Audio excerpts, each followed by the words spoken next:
India versus England third test లార్డ్స్లో జరుగుతుంది. India అయితే మంచి ఫామ్లో ఉన్నారు.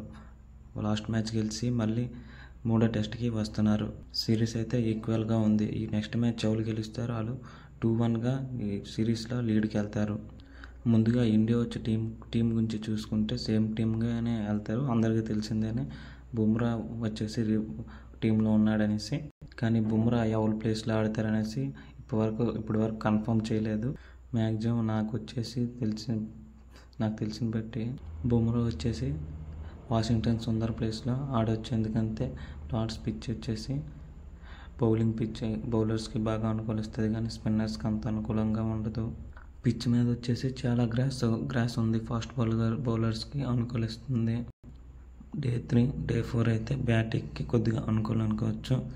కానీ వెదర్ బట్టి బ్యాటింగ్ బౌలింగ్ అనుకూలిస్తుంది అని చెప్పగలం. గౌతమ్ గంభీర్ కోచ్ ఉన్నప్పటి నుంచి ఇండియా నెంబర్ 8 వరకు బ్యాటింగ్ ఉండేలా చూసుకుంటున్నాడు. దీన్ని బట్టి మనం చూసుకుంటే వాషింగ్టన్ సుందర్ బదులైన నితీష్ రెడ్డి బదులు బుమ్రా రావచ్చు. ప్రసిద్ధ్ కృష్ణ సెకండ్ టెస్ట్లో సెకండ్ ఇన్నింగ్స్లో బాగా వేసాడు బౌలింగ్. ఫస్ట్ టెస్ట్లో బాగా గుద్దేశాడు కానీ బౌన్సర్స్ వేసాడు కానీ సెకండ్ టెస్ట్లో సెకండ్ ఇన్నింగ్స్ బాగా వేసాడు. ఎందుకంటే దీన్ని బట్టి లార్డ్స్లో ప్రసిద్ధ్ కృష్ణ ఆడడానికి ఛాన్స్ ఎక్కువ ఉన్నాయి. బ్యాటింగ్లో వచ్చేసి సేమ్ బ్యాటింగ్ లైనప్తో వెళ్తారు. కానీ చాలామంది సాయి సుదర్శన్కి ఛాన్స్ ఎవరా అని అడుగుతారు. కానీ కరుణ్ నాయర్ చాలా బాగా క్యాచెస్ పడుతున్నాడు ఫస్ట్ స్లిప్లో కాబట్టి సేమ్ బ్యాటింగ్ లైనప్తోనే వెళ్ళొచ్చు. మ్యాక్సిమం చేంజ్ వచ్చేసి జస్ప్రీత్ బుమ్రా వస్తాడు. నితీష్ రెడ్డి ప్లేస్లో అయినా వాషింగ్టన్ సుందర్ ప్లేస్లో. టీమ్ ఇంగ్లాండ్ గురించి చెప్పకపోతే సేమ్ బ్యాటింగ్ లైనప్తోనే వెళ్తారు. కానీ ఒక చేంజ్ జాఫర్ ఆర్చర్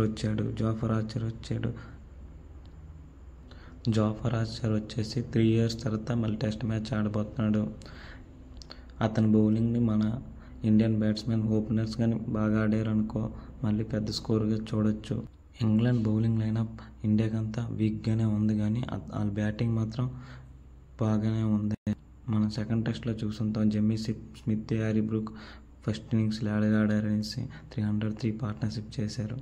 మనం ముందు వీడియోలో అనుకున్నట్టే ఇంగ్లాండ్ ఆనర్ బోర్డు గురించి మాట్లాడుకున్న వీడియో మన ఛానల్లో ఉంటుంది. ఎవరు చూడలేకపోయిన వాళ్ళు ఉంటే చూడండి వెళ్ళి.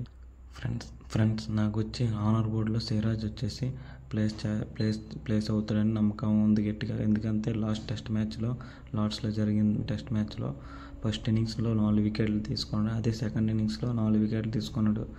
కాబట్టి ఈ టెస్ట్ మ్యాచ్లో బాగా బౌలింగ్ వేసి 5 వికెట్లు తీసుకొని ఆ బోర్డు పైన ఉంటాడని గట్టి నమ్మకం.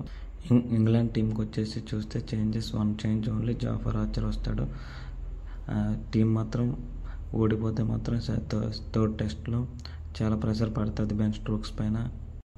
ఏ టీం ఫస్ట్ బ్యాటింగ్ చేసినా మంచి స్కోర్ చేయాలని ట్రై చేస్తారు. ఎందుకంటే సెకండ్ ఇన్నింగ్స్లో ఇప్పటి వరకు టార్గెట్ చేయలేరు కాబట్టి ఫస్ట్ ఇన్నింగ్స్లోనే ఎక్కువ స్కోర్ రికార్డ్ అని ట్రై చేస్తారు. మనం ఫస్ట్ 2 టెస్ట్ మ్యాచ్లను చూసాం. బెన్ స్టోక్స్ టాస్ గెలిచి ఫీల్డింగ్ ఎంచుకున్నాడు.